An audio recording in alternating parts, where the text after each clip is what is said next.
4 TV బడుగు బలహీన వర్గాల వెనుకబాటుతనానికి కారణమైన పార్టీలకు ఈ ఎన్నికలలో బుద్ధి చెప్పాలని స్వతంత్ర అభ్యర్థిగా మహబూబ్ నగర్ పార్లమెంటుకు పోటీ చేస్తున్న హనిమేష్ ముదిరాజ్ అన్నారు.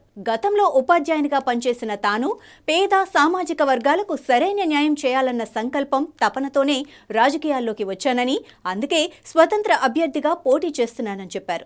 లోక్సభ ఎన్నికలలో తనను గెలిపిస్తే నియోజకవర్గ అభివృద్ధికి కృషి చేస్తానని అంటున్న స్వతంత్ర అభ్యర్థి హనుమేష్ ముదిరాజ్తో మా ప్రతినిధి Chandu face to face. Parliament ఎన్నికలు పీక్ స్టేజ్కి చేరుకోవడంతో అన్ని ప్రధాన రాజకీయ పార్టీలతో అదేవిధంగా స్వతంత్ర అభ్యర్థులు కూడా వాళ్ళ యొక్క ప్రచారాన్ని ముమ్మరం చేశారు. అయితే స్వయాన ముఖ్యమంత్రి రేవంత్ రెడ్డి పార్లమెంట్ నియోజకవర్గం అదేవిధంగా సొంత జిల్లా కావడంతో ఈ గత ఎన్నికల్లో పోల్చితే చూస్తే ఈ ఎన్నికల్లో అయితే స్వతంత్ర యొక్క సంఖ్య అయితే పెరిగిందని చెప్పుకోవచ్చు. ముఖ్యంగా దానికి సంబంధించినటువంటి మన దగ్గర స్వతంత్ర అభ్యర్థి హనుమేష్ ముదిరాజ్ ఉన్నారు, మాట్లాడదాం. సార్ చెప్పండి, మీ కుటుంబ నేపథ్యం ఏంటి, అసలుకి మీరు పోటీ చేయడానికి ప్రధాన కారణం ఏంటి? Hi, this is Hanumesh Karanigi Mudiraj. So నేను ఈరోజు మళ్ళీ కనెక్ట్ అవుతానంటే యాక్చువల్లీ కొన్ని రీజన్స్తో, కొన్ని అజెండాతో, కొన్ని మేనిఫెస్టోతో మేము కనెక్ట్ అవుతున్నాము. సార్ మీరు అడిగినట్టు, సో నేను కూడా యాక్చువల్లీ ఒక మిడిల్ క్లాస్ ఫ్యామిలీనే, ఇదే ఎన్వైర్న్మెంట్లో పెరిగిన ఒక బిడ్డ అనుకోండి, ఒక అబ్బాయి అనుకోండి. అండ్ నాకు కూడా యాక్చువల్లీ ఆ ప్రైమరీ లైఫ్లో ఈ middle class family, below the middle class ఫ్యామిలీలో ఉన్న ఛాలెంజెస్ ఏంటనేది నేను కూడా చూశాను, నేను అనుభవించాను, నేను జీవించాను. బట్ లైఫ్లో ఎక్కడో ఒకసారి ఆ ఒక థాట్ నాకు వెలిగింది ఏంటంటే, ఇప్పుడు నా కోసమే నేను యాక్చువల్లీ పని చేసుకుంటే అది కూడా నేను లైఫ్ లీడ్ చేయొచ్చు, ఆ ఒక ఆప్షన్ నాకు ఉంది. బట్ ఇదే ఉద్దేశం ఒక హ్యూమన్కి, ఒక మనిషిలాగా మనం పుట్టామంటే ఇది ఒకటే ఉద్దేశంతో వచ్చామా మనం ఇక్కడికి అనేది ఏదో థాట్ నాకు 18 ఇయర్స్లోనే వచ్చింది. అప్పుడు నేను ఏం చేశానంటే నా టైంని ఒక 24 అవర్స్ని 3 రకంగా, సో 3 పార్ట్లని డివైడ్ చేసుకున్నాను. ఒక 6 అవర్స్ అనేది నా కోసము, నా ప్రైమరీ లైఫ్ కోసము.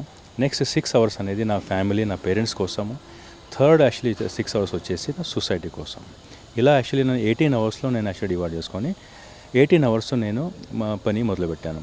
అక్కడ నుంచి ఇది మన అర్నింగ్ కావచ్చు లేదా సోషల్ వర్క్ కావచ్చు. సో ఈ ప్లాన్లో నేను యాక్చువల్లీ డివైడ్ చేసుకొని నా లైఫ్ను స్టార్ట్ చేశాను సార్.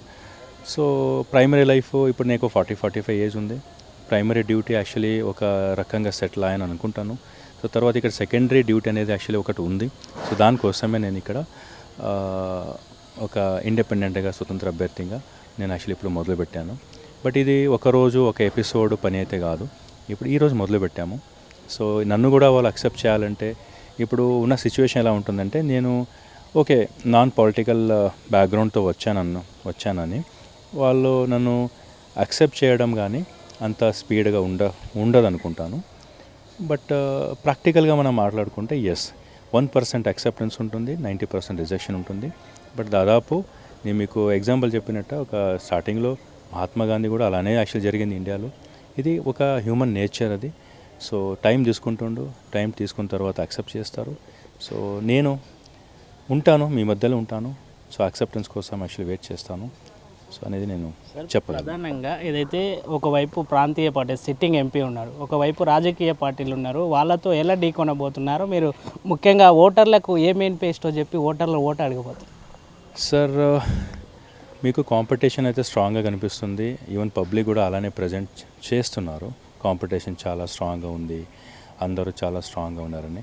బట్ నాకైతే అలా ఎక్కడ యాక్చువల్లీ అది ఆ ఫీలింగ్ రావట్లేదు. ఎందుకంటే ఆ స్ట్రాంగ్ అనేది కంటెంట్ బేస్డ్ ఉందా లేదా మనం యాక్చువల్లీ చేసే ఒక ప్రచారం బేస్డ్ ఉందా, అది మనం యాక్చువల్లీ ఫ్యాక్ట్గా అర్థం చేసుకోవాలి. ఇక్కడ కంటెంట్ బేస్గా స్ట్రాంగ్ అనేది ఎవరు లేరు సార్. ఎందుకంటే నేను నా లాస్ట్ ఇంటర్వ్యూలో నేను చెప్పాను. సో మీరు as a conscious public of all communities, so మీరు అందరినీ 31 మెంబర్ ఇంకా ఇప్పుడు బరిలో ఉన్నారు, అందరినీ మీరు యాక్చువల్లీ ఒక ఓపెన్ ఫోరంలో ఇన్వైట్ చేయండి. సో మీకున్న యాక్చువల్లీ క్వశ్చన్స్ మీరు అడగండి, లేదా ఒక ఫండమెంటల్ ఇష్యూస్ ఏమనో దాని మీద ప్రజెంట్ చేయమని చెప్పండి. సో దాని మీద డిబేట్ పెట్టండి. సో దాంట్లో ఎవరు నీట్గా క్వాలిటీగా ఒక బెంచ్ మార్క్ అని ఉంది. ఇప్పుడు ఎంపీ అనేది ఒక బెంచ్ మార్క్ క్యారీ చేస్తుంది. నేషనల్ లెవెల్ మనం రీప్రజెంట్ చేయాలి. సో దానికి ఉన్న ఒక పర్సనాలిటీ కానీ, దానికి ఉన్న ఒక యాక్చువల్లీ లాంగ్వేజ్ సపోర్ట్ కానీ, దానికి ఉన్న ఒక ప్రజెంటేషన్ స్కిల్స్ కానీ మీరు అందరూ ఓపెన్గా అక్కడ మీరు జడ్జ్ చేయండి, డిసైడ్ చేయండి. దాని మీద 31 మెంబర్లో ఎవరు మీకు క్యాలిబర్గా అనిపిస్తారో, కరెక్ట్ అనిపిస్తారో వాళ్ళందరూ కలిసి ఆయనే కోటేద్దాం. అయితే పార్లమెంటు నియోజకవర్గంలో మొత్తం ఏదైతే మీరు మీ సామాజిక వర్గానికి సంబంధించినటువంటి పాపులర్ ఓటు అయితే ఉంది. అయితే ఆ పాపులర్ ఓటు ఉండడం వల్లనే ఏదైనా రాజకీయ పార్టీకి సంబంధించిన వారు మిమ్మల్ని నిలబెట్టడానికి కారణమని అంటున్నారు. దీన్ని ఎలా చూస్తారు? సార్ ఇది రూమరు, ఇది వాళ్ళ యాక్చువల్లీ ఇంప్రెషన్ కావచ్చు అని బేస్లెస్ ఇవి. అది ఇప్పుడు యాక్చువల్లీ అలా plan B, plan C, plan D అనుకొని మనం అయితే రాలేదు. మనం వచ్చింది మన అజెండాతో, ఈ ఒక ఫ్రస్ట్రేషన్తో. ఎందుకంటే ఇన్ని రోజుల తర్వాత కూడా నేను ఇక్కడ పుట్టిన ఇక్కడ పెరిగిన ఒక 45 ఇయర్స్ కూడా యాక్చువల్లీ ఆ మార్పు రాలేదు. ఇప్పుడు ఆ 40 ఇయర్స్లో ఎందుకు మార్పు రాలేదు అనే ఒక క్వశ్చన్ వేసుకుంటే ఎందుకే నేనే మొదలు పెట్టకూడదు అనే ఒక థాట్ వచ్చింది. సో ఆ థాట్ వల్ల యాక్చువల్లీ మనం ఇక్కడ ఇండిపెండెంట్గా వచ్చాము. బట్ ఎస్, ఇప్పుడు ఎలక్షన్ ఉంటుంది, సో రూమర్స్ ఎక్కువ ఉంటాయి. ఆ రూమర్స్ వాళ్ళకి thank you, but it's individual call and individual decision అంతే. ఇది ప్రత్యేకంగా మీ స్వతంత్ర అభ్యర్థికి సంబంధించినటువంటి మేనిఫెస్టో ఎలా ఉంది? ఈ పార్లమెంటు అభివృద్ధిపై కావచ్చు, పార్లమెంట్కి సంబంధించినటువంటి మేనిఫెస్టో ఏమేమి పెట్టారు సార్?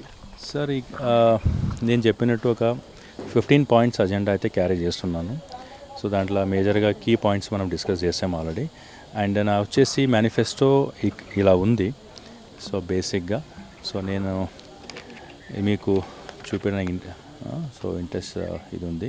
సో ఇలా మనం యాక్చువల్లీ ఒక పాంప్లెంట్ కానీ, లీఫ్లెట్ కానీ, హ్యాండ్అవుట్స్ కానీ మనం రెడీ చేసి యాక్చువల్లీ మీ ముందుకు వస్తున్నాము. ఆల్రెడీ డిస్ట్రిబ్యూషన్ అవుతున్నాయి. సో మీ ముందుకు వస్తున్నాము. 15 పాయింట్ ఉన్నాయి. బట్ ఇవన్నీ పాయింట్స్ అంటే మనం ఒక middle class and BPL, below the poverty line ఏమున్నాయో, సో ఆ సామాజిక వర్గానికి యాక్చువల్లీ ఒక ఇంప్రూవ్ చేయాలని ఆ థాట్తో మనం యాక్చువల్లీ చేసామే తప్ప. And it's for quality education. So there is no discrimination among the humanitarian. ఇప్పుడు వీఆర్ నాట్ లిమిటెడ్. ఇప్పుడు ఆఫ్ కోర్స్ ఓట్ బ్యాంక్ వచ్చిందంటే ఫ్యామిలీ మెంబరే మీకు ఫస్ట్ ఎంకరేజ్ చేయాలి, ఫ్యామిలీ మెంబరే మిమ్మల్ని ఫస్ట్ యాక్సెప్ట్ చేయాలి అండ్ సపోర్ట్ చేయాలి. సో అలాగే ఒక ఫ్యామిలీ అంటే నాకు కమ్యూనిటీ, ఆ కమ్యూనిటీ యాక్చువల్ మెంబర్స్ యాక్సెప్ట్ చేస్తారు, వాళ్ళు సపోర్ట్గా ఉంటారు.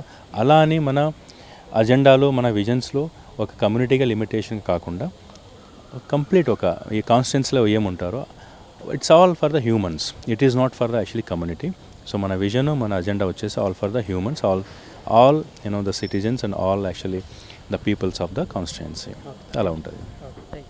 ఇది మొత్తానికి ఏదైతే ఇప్పటి వరకు కూడా పోటీ చేసినటువంటి రాజకీయ పార్టీలు కూడా సామాన్యులకు కావచ్చు, బడుగు బలహీన వర్గాలకైతే ఎటువంటి మేలు చేయలేదు. అటువంటి బడుగు బలహీన వర్గాలను పెంపొందించడానికి, అదేవిధంగా బలపరచడానికి నేను ఈ పార్లమెంట్ ఎన్నికల్లో పోటీ చేస్తాను. అదేవిధంగా ఏదైతే రాజకీయ పార్టీలకు సంబంధించినట్టు కావచ్చు, ప్రాంతీయ పార్టీలకు సంబంధించిన ఎవరు కూడా నా వెనుకల అవసరం లేదు, స్వతంత్రంగానే నేను పోటీ చేస్తున్నా. ఏది ఏమైనా ఈ పార్లమెంట్ ఎన్నికల్లో విజయం సాధిస్తానని ధీమా వ్యక్తం చేస్తున్నా. కెమెరా పర్సన్ కుమార్తో చందు, 4 Sides TV, మహబూబ్ నగర్.